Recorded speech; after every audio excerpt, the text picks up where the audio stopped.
What's going on, everybody? I'm going to today critique somebody. His name is Kris Krohn. He's big on the YouTube platform, and I'm just going to see what he has to say about this video. By the way, this video is titled 3 Creative Ways to Find Money for Real Estate Deals. We all come through this problem, whether you're brand new, especially when you're brand new, or you have a lot of experience. I know I've dealt with this trying to find funding, but once I learned how to do this, you just have to be creative, but there's always money out there to be able to make these deals happen. You just have to know how to go out there and tap it and find this information. So I'm going to critique this video. Tell me what y'all think. Let's begin. What's going on, real estate investors? Before we get to the next video, I'm going to make a quick announcement. I do have an ebook out to help you out through your real estate journey. So if you want more information, click the link down in the description below. Let's get to the next video.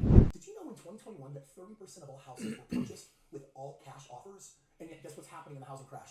You have the opposite happening. You've got homes in default. You've got people losing on their mortgages. They're behind on payments. They're giving them back. And so today we can play real estate in a very different way. We're talking about buying real estate literally creatively with no money out of pocket whatsoever. And there's one man that is expert in the world at how to do this, and it's none other than Bob Allen. Hey, how are you doing, buddy? Awesome. Hey, this economy has shifted and changed, right? Oh, absolutely. No money down strategies. Are they working better now than ever before? We've been waiting 10 years for this moment. And now is the no money down time, right? So today we're going to give you the top 3 strategies on how to negotiate no money down deals.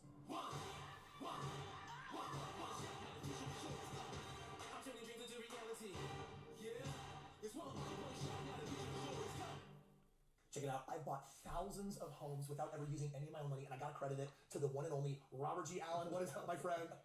Great to have you today. Oh, I'm so excited. Brother, this is interesting. Like, today we're talking about 3 creative ways to literally buy real estate without any money whatsoever. And there's got to be skeptics out there that are like, dude, you can't do that. But you don't have 3 techniques. You have how many? Oh, 50 techniques. 50 different ways to do it. Let's just talk about 3 today. Yeah, so the whole game of creative real estate is this notion where people own real estate, they have problems to solve, and you basically get creative and find ways for that to happen. Exactly. The word creative is not used recently because people just had a lot of cash. They go buy with cash, and therefore we didn't need to be creative. But now when times get a little strange, the sellers who are trying to sell can't sell, and therefore they will be willing to accept a creative way to solve their financial problems. That's where nothing down comes into play. And nothing down, which is creative financing. How do you buy property with little or no money down? Because the creative financing is the solution for that. So let's get into it right now.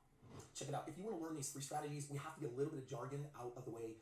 We got to start with motivated seller. The best deals in real estate are found when the seller is a don't wanter. Don't wanters will be willing to offload their properties with more flexible terms if you can solve their problems. But I've been able to purchase several properties, many properties, because of motivated sellers. People that wanted to get rid of their properties, people that are going through a divorce, for example. They're going through a divorce, they have to get rid of it. Another one is, for example, somebody loses their job. They know they're going to wreck their credit. They know they can't afford it, so therefore they got to put it up for sale. They got to put it below market value so it can move quicker. That's where you, as real estate investors and myself, go in there and buy it at a cheaper price. So we're solving people's problems.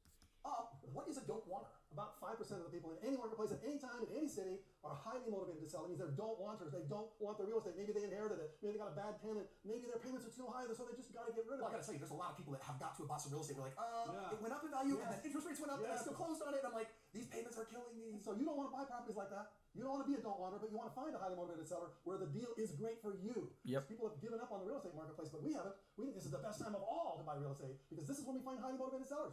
You actually wait for markets like this. Yeah, it's been 10 years. Yeah, because for the last 10 years, it's like the market keeps going up, and So people much have cash. cash. There's all this money that's circulating in the marketplace. Exactly. And then all of a sudden, especially the last couple of years with all these all cash offers, right? I mean, competing has been crazy, but the moment the market turns, Bob comes out.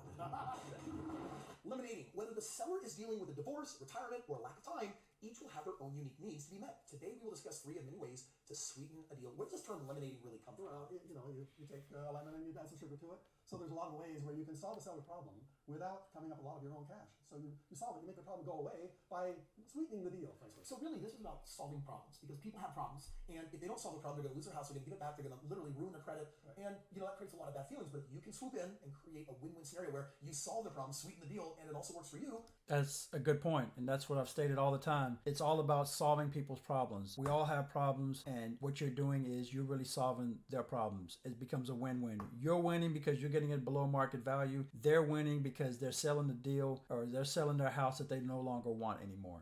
So it becomes a win-win. Everyone wins. Everybody wins. As a matter of fact, Kris was laughing about the shark there just a few minutes ago, but frankly, I'm not a shark. I want to solve their problem, And if I can't solve the problem, then I'll show them how they could solve the problem with somebody else. I have to solve my problem. I have a good deal or not, or I will not. So he has angel wings. That's what this is. That's better. So you are literally trying to solve the seller's problem without the use of cash, without your cash being involved. And so that's what I mean by eliminating. You find a solution that solves your problem and their problem at the same time.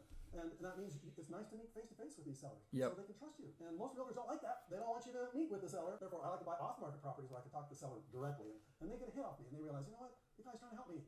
Okay, I'll accept some of his creative solutions to my problem. When you take a shark and an angel and they make a baby, you get an eagle. All right. But one other thing too, he made a good point, is this. You want to buy off-market deals. See, what happens is it's good to go to the auctions and get the tax liens and stuff like that, these type of properties, and you get them at discounted prices, but the process is going to be much slower, and sometimes there are fees to that. When you can be able to get off-market deals, that is the best. Those are the best type of deals with the best type of reductions and discounts, and it's not even going to the court systems yet, all right? Because once you get into the court system, it's a lot slower process, and like I said, it could be some other hidden fees in there, but when you can get them off market, that's the best deals. And I've bought in plenty like that, but before it even hit the MLS or before it even went to the courthouse. Let's get started with the first way of doing the no money down creative form of real estate, and it's called assuming the seller's obligations. A common reason people become don't wanters is because they need the money to pay for their debts. Instead of getting a loan from the bank, you can offer to assume their obligations and make monthly payments on their behalf, whether it's for a medical bill, student loans, or the house itself. Bob, is this a technique that you've used? Oh, absolutely. When you find somebody who has a lot of debt, one of the reasons they want to sell is because they're going to take your cash, pay off all of their debts, therefore they're without debt, and they feel good about that. Well, if you don't have a lot of money, for example, you find out that the seller has a dentist bill that's $5,000 for the dental work they've done a while ago, and rather than you coming up with $5,000 to give them so they can pay their dentist bill, why don't you just assume the dentist bill? And therefore you make their monthly payments, and therefore you don't have to pull $5,000 out of your pocket. That's just one small example. When you find out a seller has lots of different obligations, you try to figure out a way for you to pay them rather than you coming off money out of your pocket. And that's why we assume their obligations if possible.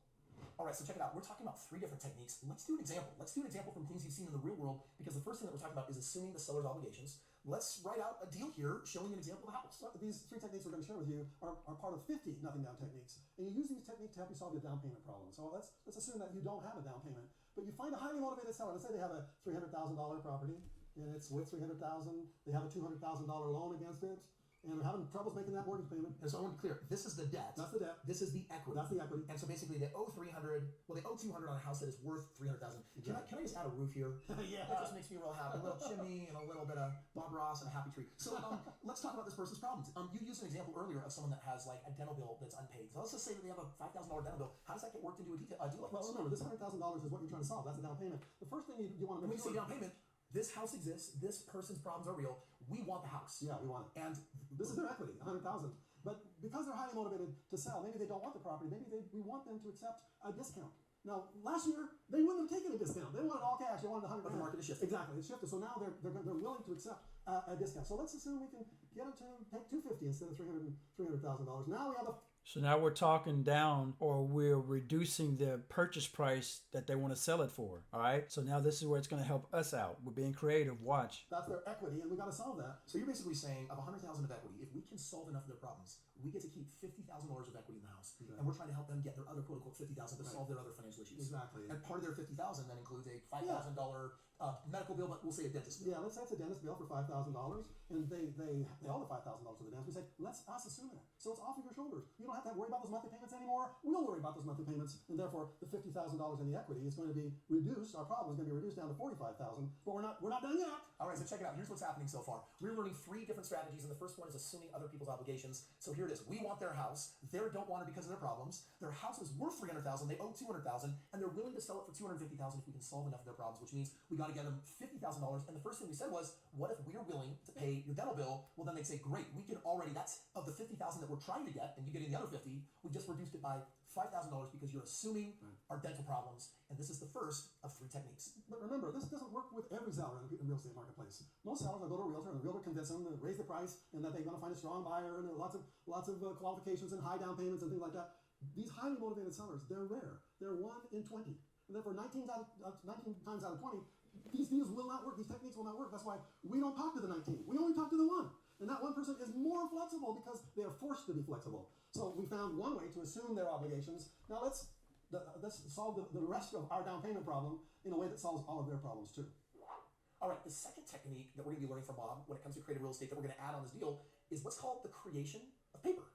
You can collateralize the equity you have in almost any asset with a note and a mortgage that you create. Explain that. What? Yeah. You can create a mortgage out of thin air? Wait, a bank doesn't have to do it? You don't have to go to a mortgage broker and all this stuff? No.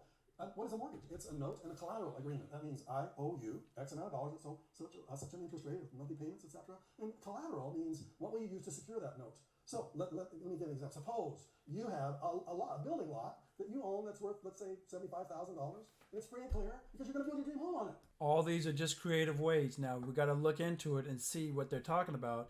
This is not taught or understood, so we got to listen to it. But this is how you do it. There's more than one way to make this happen, and he's showing us. Robin Allen's been in the game for a long time, and he knows what he's talking about. Let's watch. You don't want to sell it, but it would be nice if I could use it for a period of time to help solve my current problem so I can own a dream home one of these days. So you're saying this is an asset, a thing that you own. By the way, it can also be a paid-off vehicle. Absolutely. A motor home. It's a thing that you own. It's an asset. Yeah. And so in this case, it's just a free and clear lot. Yeah. And we're going to somehow use this as collateral to actually get it on the deal. We're going to say to the seller, Mr. Seller, Mrs. Seller, I tell you what, I'm going to make monthly payments to you on $25,000 of this $50,000 that we've negotiated. And guess what? We'll put a $25,000 first mortgage on this lot across town. You can see it. You can drive and look at it. You'll own the first mortgage with monthly payments of, let's say it's 8% interest with payments over the next 10 years. And therefore, the seller likes the fact that it's not this home. They like the fact that it's something else that's free and clear, and therefore you'll be willing to make them monthly payments. And therefore, rather than having a $45,000 problem, you've created a note for $25,000. Therefore, what's left is $20,000 of that $50,000 down payment you're trying to solve. So again, we're talking about a deal here where someone who's a don't wanter on a house that's worth $300,000, they owe $200,000, and because they're in such dire straits, they just want $50,000. We're saying we want the house. And they're like, well, I'm kind of giving you a $50,000 discount on the house, but if you can give me $50,000 to solve my problems, this will work. And so the first thing we did is we said, well, we're going to assume the obligation of their $5,000 down bill. Then you said, I've got this other asset, owned free and clear, we're 75. Before we go any further, we have to make sure that the lender of this house will be able to assume the loan. More than likely they are, but you still want to verify with the lender that's providing the loan for that property. Make sure you get with them to make sure that you can assume that loan, because you could be doing all this and it ends up being of no use because the lender won't let you. So always back up and find out if you can do it first and you can assume the loan, then you can move forward and do this. $5,000. I'm going to create a first mortgage on it, and I'm going to make you payments at 8% on this $25,000. And now what we've done is we've assumed one of their problems, and we've also given them a monthly payment on one of your assets. Exactly. And now there's only $20,000 left to come up with. Exactly. So what a nothing down investor does is solve problems in all kinds of little ways. So assuming their mortgage, or assuming their obligations is one way, giving them a creative note on something else you own is another way. The third way is to say to the seller, why don't you stay into this property? You've got obligations and financial problems, but if you stay into the property, I can handle your obligations. Therefore, you can eventually earn more profit down the road if you stay in. And you're not necessarily meaning that they actually stay in the house. No. What you're saying is we're still going to get it, but why don't we leave you a slice of equity in the house so that as we manage it properly, there's future gains that you can get on the upside. So the seller becomes your partner. And your seller says, hey, this is fine. I get these assets that you're giving me to solve my financial problem now. And down the road, you seem to be like a real smart investor. Maybe I'd be happy to get the seller saying to you, maybe 50% ownership when you fix it up and sell it down the road. Hey, you see, the reason they might accept that is because they don't want this property. They want to get rid of it. It's an obligation on their shoulders. However, if you solve those obligations, then that 50% equity becomes it's like icing on the cake. See, you're again, as a real estate investor, we're solving people's problems. We're actually buying their problems. So, hey, I think I might be willing to accept that. Ask the seller to leave money in the deal. On every sale, you should always ask if the seller would like to leave some money in the property. A retiring couple, for example, may be downsizing and may not need the money immediately. Instead, they may be better off if you offer them interest on their money to leave it in the property. So leaving money in the property can be a monthly payment to them. They may end up with an ownership in the property where there is no monthly payment to them, but they get money down the road. So remember, what we were trying to solve was a $50,000 problem. First, we assumed an obligation for them. Second, we gave them a note and a mortgage on another property we own. Thirdly, we said, why don't you just stay in and be one of the owners of this property, and therefore you'll get more money down the road. It might be more than your $20,000 that you're leaving in now. Maybe if we increase the value substantially down the road, that $20,000 could turn into $40,000. So Bob, because I've been a student of yours for so long, I've actually used all three of these techniques. It can happen. You can get deals out there, no money down. The key is you do have to be creative. You do have to have an open mind, but yes, it can happen. All right. Hopefully this brought you some value and good content.